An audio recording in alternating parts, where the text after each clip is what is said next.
My name is Dolores Martinez, and I'm 72 years old. 3 months ago, I watched my daughter Rebecca walk down the aisle in the most beautiful ceremony Portland had ever seen. What she didn't know, what nobody knew, was that 6 weeks before her wedding, I had inherited $20 million from my late brother's tech company, and thank God I kept that secret, because what happened next would have destroyed our family forever.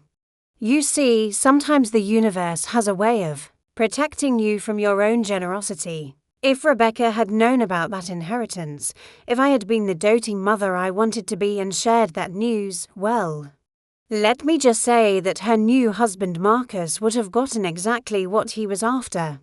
And I would have lost far more than money. Before I tell you what happened next, I want you to know that this story gets more shocking with every twist. If you're enjoying stories about family betrayal and hidden inheritances, please hit that subscribe button and ring the notification bell. It really helps our channel grow. And if you have your own story about in-laws who showed their true colors, share it in the comments below. Trust me, after you hear what Marcus did next, you'll have plenty to say. Now, let me take you back to that beautiful October wedding day. The wedding reception was held at the historic Ainsworth Mansion overlooking the Willamette River. Rebecca looked radiant in her grandmother's pearl necklace, the same one I'd worn at my own wedding 45 years ago. Marcus, her new husband, was everything a mother could want on paper. Successful real estate developer, Harvard MBA, drove a Tesla, belonged to the right country club. But there was something in his eyes when he looked around my modest Selwood bungalow during the engagement party. The way he commented on my quaint little neighborhood and asked pointed questions about my future housing plans, Rebecca would laugh it off, saying Marcus was just being practical, thinking ahead for when I might need care. I should have trusted my instincts. The first red flag came during their honeymoon. While they were in Tuscany, I received a call from Rebecca's phone, but it was Marcus speaking. "Eleanor, hi. Rebecca's napping, but I wanted to catch you while I had a moment. We've been talking about your living situation, and we're concerned about you being alone in that big house." My house wasn't big. It was a cozy two-bedroom craftsman that my late husband Tom and I had bought in 1985, but I let him continue. "We've found this amazing senior community in Lake Oswego. Active lifestyle, social activities, really top-notch medical care nearby. Rebecca thinks it would be perfect for you." I know what you're thinking. Maybe he was genuinely concerned about my well-being. Well, stick with me, because what happens next will show you exactly why Marcus was so interested in my future housing plans. And trust me, the documents I found in Rebecca's purse would reveal his true intentions. Don't forget to give this video a thumbs up if you're enjoying this story of family manipulation and hidden greed. What Marcus didn't know, what nobody knew except my lawyer James Peterson, was that I was sitting on a fortune that would have made his country club friends weep with envy. My brother Clayton had always been the tech genius in our family, while I was raising Rebecca and working as a school librarian. Clayton was quietly building a software company that specialized in healthcare data management. He never married, never had children, and when he passed away from a sudden heart attack, his entire estate came to me as his only living relative, $20 million. The inheritance had been finalized just 6 weeks before Rebecca's wedding. James had advised me to tell Rebecca immediately, but something held me back. Maybe it was the way Marcus had been hovering around during the wedding planning, always interested in my financial security and estate planning. Maybe it was 40 years of being a librarian and learning to read people like books, or maybe it was divine intervention. I had planned to surprise them with the news after their honeymoon. I'd imagined Rebecca's tears of joy, the relief in her voice when she realized I could pay for anything: her future children's college funds, family vacations, maybe even help with a bigger house. I'd even drafted a letter sitting in my kitchen one evening, trying to find the perfect words to share this incredible blessing. Thank God I never sent it. Oh, if only I had known what I was about to discover. The plan I was forming would expose not just Marcus's greed, but something even worse. His complete willingness to manipulate my own daughter against me. Make sure you're subscribed because this story is about to take a turn that will leave you speechless. They returned from their honeymoon on a rainy Thursday in November. Rebecca looked glowing and happy, full of stories about ancient ruins and wine tastings. But Marcus seemed different, more focused, more urgent. "Mom, we need to talk," Rebecca said over coffee at my kitchen table. "Marcus has been doing some research, and we're really worried about you." Marcus pulled out a manila folder thick with papers. "Eleanor, I hope you don't mind, but I took the liberty of researching your neighborhood's crime statistics and property values. Did you know there were 3 break-ins within 6 blocks of your house last year?" I hadn't known that, and my face must have shown it, and frankly, he continued, spreading out real estate listings. "You're sitting on a gold mine here. This property has appreciated incredibly over the past decade.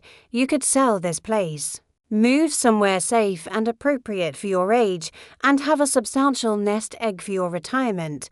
Rebecca reached across and squeezed my hand. "Mom, we've even found the perfect place. Sunset Manor in Lake Oswego. It's beautiful like a resort. They have a library, gardening clubs, even bridge tournaments. My blood ran cold. I'd visited friends at Sunset Manor. It was lovely. But it was also $8,000 a month for a woman living on a librarian's pension and Social Security. It would have wiped out my modest savings within 2 years. I can't afford that," I said quietly. Marcus smiled. "That's where this gets interesting. If you sell this house now, you'll clear about $850,000 invested properly. That could generate enough income to cover Sunset Manor with money left over. But I love this house. Your father and I." "Mom," Rebecca interrupted gently, "Dad's been gone 3 years. You can't hold on to the past forever. This house is too much for you to maintain, and Marcus is right about the neighborhood changing." That night, I called James Peterson. "They want me to sell my house and move to an expensive senior community." I told him, "James, something feels wrong about this. Eleanor, you have $20 million. You could buy that entire senior community if you wanted to. Why are you even entertaining this conversation?" Because Rebecca doesn't know about the inheritance, and the way Marcus is pushing this, I need to understand what's really happening here. What I did next was risky. Some might even call it devious, but sometimes you have to protect your family from their own blind trust, and the investigation I was about to launch would reveal Marcus's true character in ways I never could have imagined. If you're loving this story of family manipulation and hidden motives, hit that like button to show your support. James Peterson had been my lawyer for 15 years, but more importantly, he'd been Tom's best friend since college. When I explained my suspicions, he didn't hesitate to help me set a trap. "We're going to create a fictional inheritance," he said over lunch at his downtown office. "Nothing illegal, just a story. We'll say your brother Edwin left you his house in Seattle and a modest investment account, maybe $400,000 total.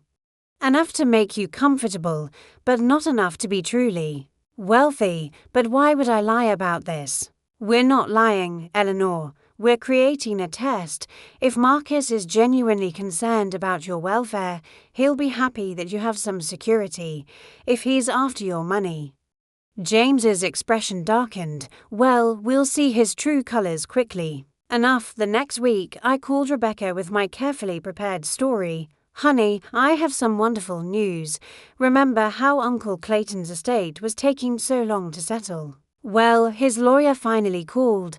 Clayton left me his house in Bellingham and a small investment account. It's not a fortune, but it means I won't have to worry about money in my old age. Mom, That's wonderful. How much are we talking about? Dollar for 100,000 after taxes and fees, enough to pay for Sunset Manor for a few years if I really decide to move. The silence on the other end of the line was telling. That's great, Mom. Really great. When will you get the money? James says it should all be finalized within a month. The house needs to be sold, and there are some investment accounts to transfer. I could practically hear the wheels turning, Mom.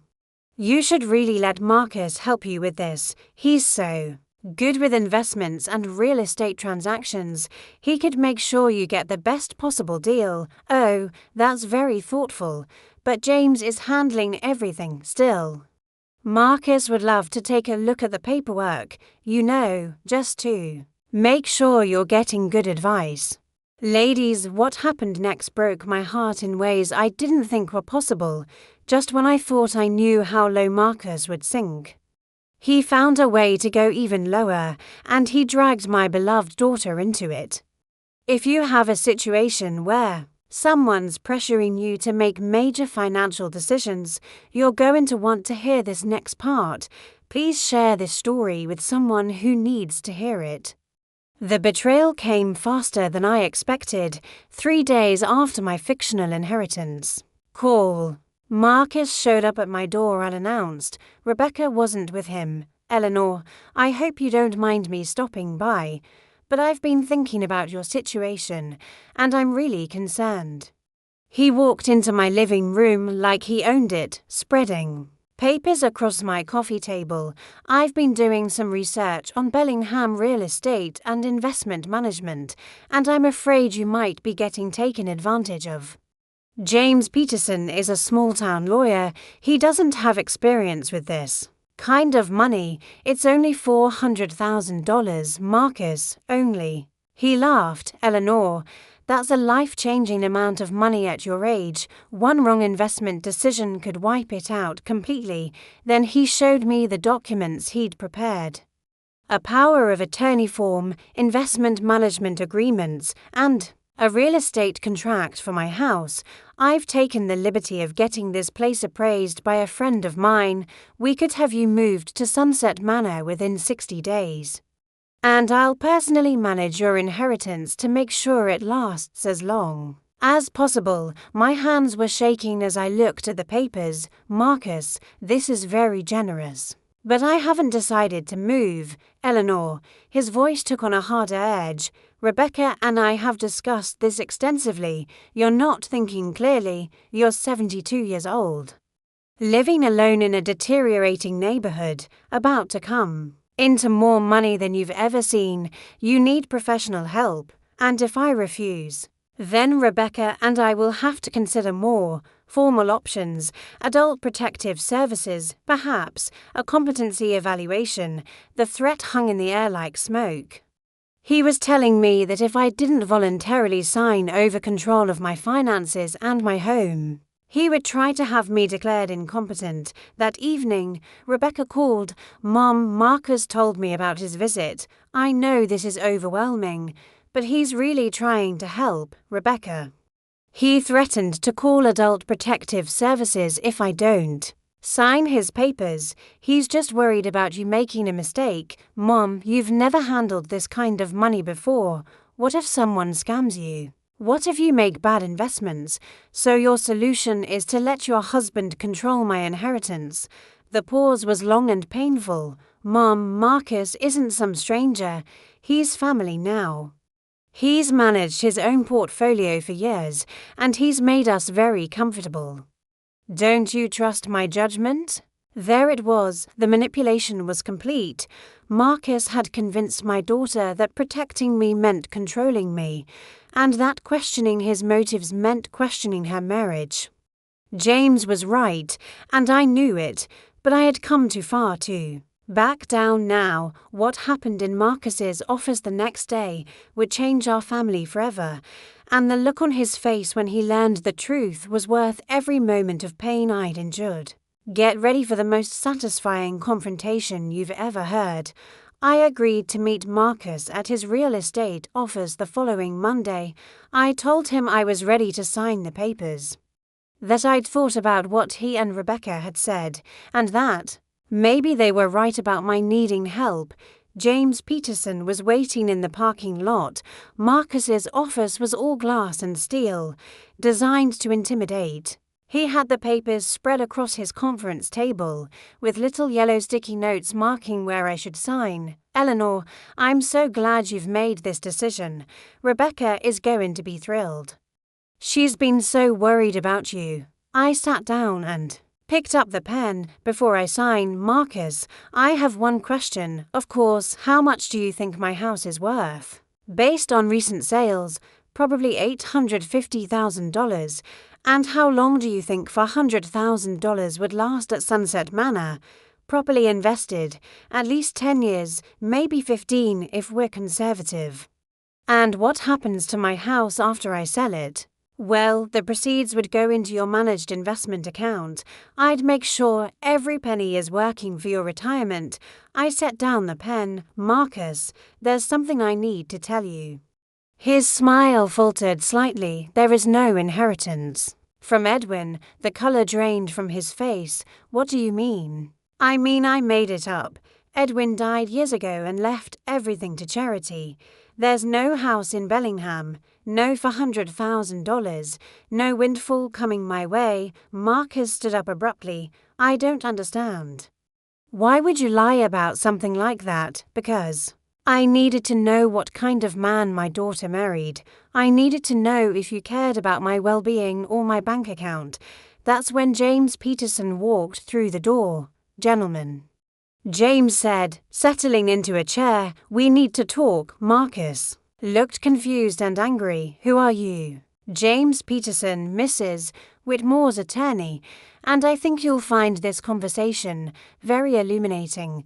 James opened his briefcase and pulled out a thick folder. Marcus, over the past month, Eleanor has been recording your conversations about her finances and living situation. Under Oregon law, she has every right to record conversations taking place in her own home. Recording. Eleanor, what is this about? It's about the fact that you threatened to have me declared incompetent if I didn't sign over financial control to you.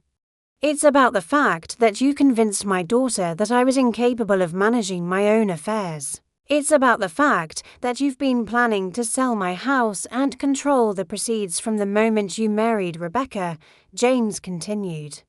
We also have documentation of your attempts to isolate Eleanor from her support system and coerce her into making major life changes against her will. In legal terms, this constitutes financial elder abuse. Marcus sank back into his chair. This is ridiculous. I was trying to help her. Help her. Or help yourself. I asked quietly, Marcus, if you had genuinely cared about my well-being, you would have listened when I said I loved my house. You would have respected my right to make my own decisions. Instead, you threatened me. I never threatened you. James pulled out a small recording device. Would you like to hear the conversation again? The part where you mentioned adult protective services and competency evaluations. The silence in that conference room was deafening. Marcus stared at the recording device like it was a snake. And I could see his mind racing, trying to figure out how to spin this situation. Eleanor, he said finally, I think there's been a misunderstanding. No, Marcus, I understand perfectly.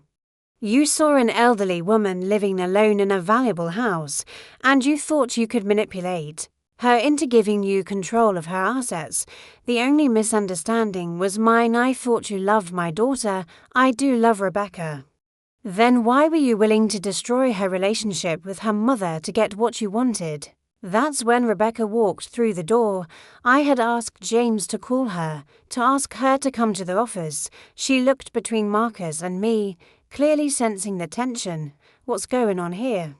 I took a deep breath. Rebecca, sweetheart, there's something I need to tell you, and then there are some recordings I need you to hear. Over the next hour, I told my daughter everything, the fictional inheritance, the recordings, the threats, the manipulation. I watched her face change as she listened to Marcus's voice on the recordings. heard him threaten to have me declared incompetent, Marcus.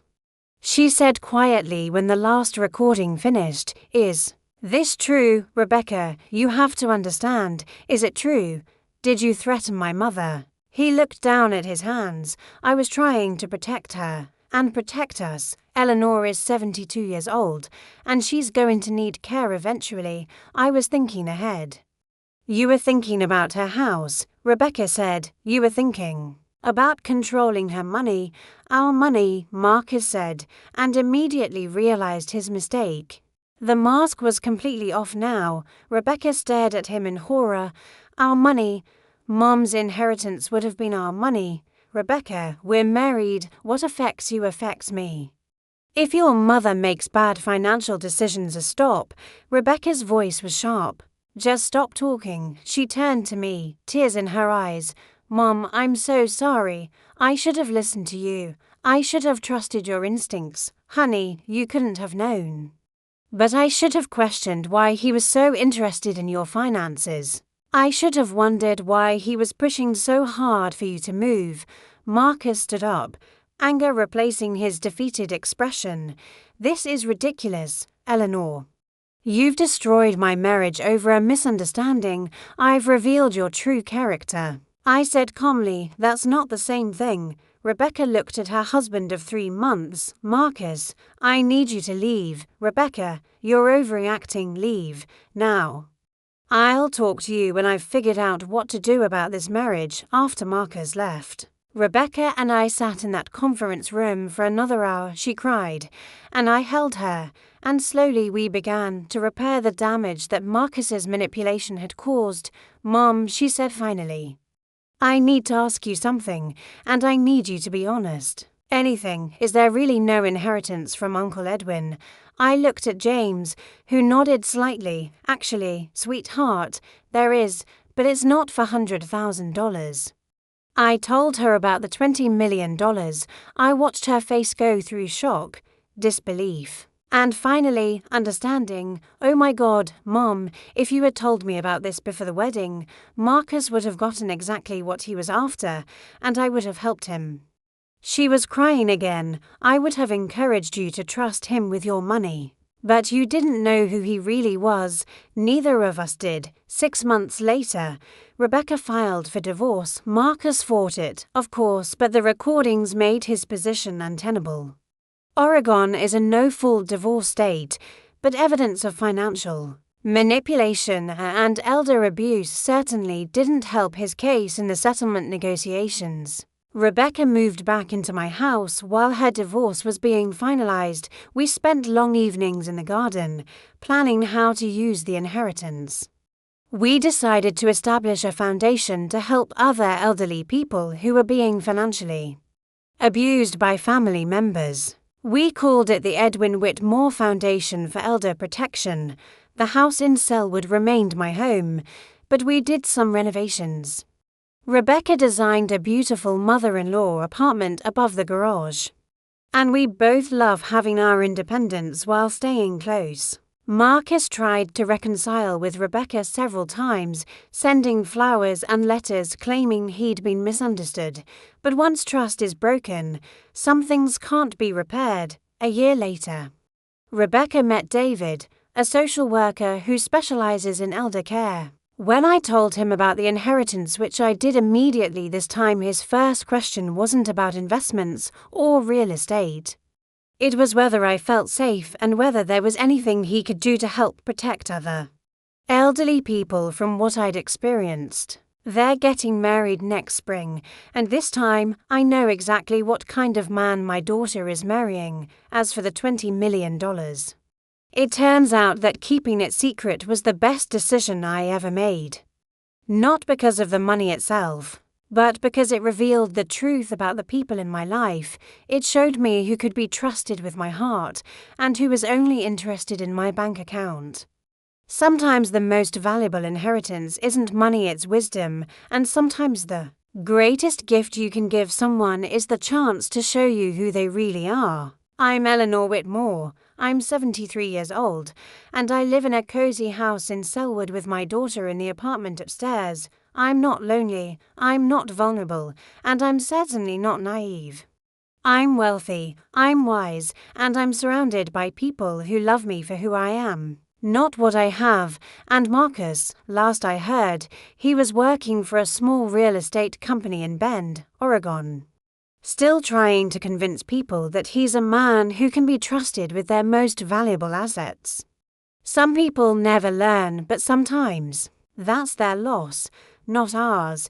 If you've ever faced a situation where someone tried to manipulate or control you, especially regarding your finances or living situation, please share your story in the comments below. Your experience could help another viewer recognize the warning signs and protect themselves. And if this story resonated with you, please hit that subscribe button and share this video with someone who needs to hear about the importance of trusting your instincts. Even when it comes to family, remember, real love respects your autonomy, it doesn't try to control you. Thank you for listening, and I'll see you in the next story.